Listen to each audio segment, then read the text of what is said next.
So for myself, as you know, a monk I've ordained in the lineage of Ajahn Chah, then people often assume that, you know, therefore you're a student of Ajahn Sumedho or a disciple of Ajahn Sumedho or something like this. And our tradition is actually much more complex than that, and there are all these kind of currents and different kinds of emphases and so on within the tradition itself. For myself, I have to say Ajahn Sumedho's teachings have never been particularly important. I read one or two of his books when I was like an anagarika or a novice, and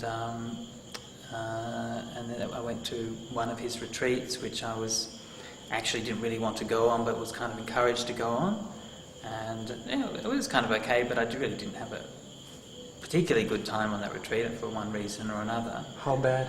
How bad? Well, I did my knee in at the beginning of the retreat because Ajahn Sumedho was sitting there talking to all the monks for hours, and I did my knees in, and then I was sitting on a chair for the whole retreat, and then during the retreat Ajahn Sumedho says, these young monks who are trying to be too tough and sitting meditation and do their knees in.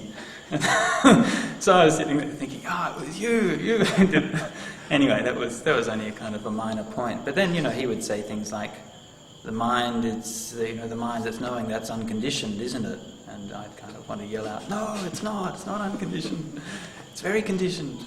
But I kind of felt that I couldn't, and there wasn't a lot of opportunity for reflection, dialogue, discussion of these kinds of things. It was pretty much that's the way it is, and if you don't like it, then there's not much room there.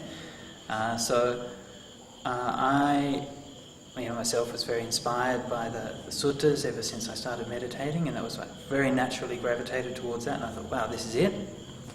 And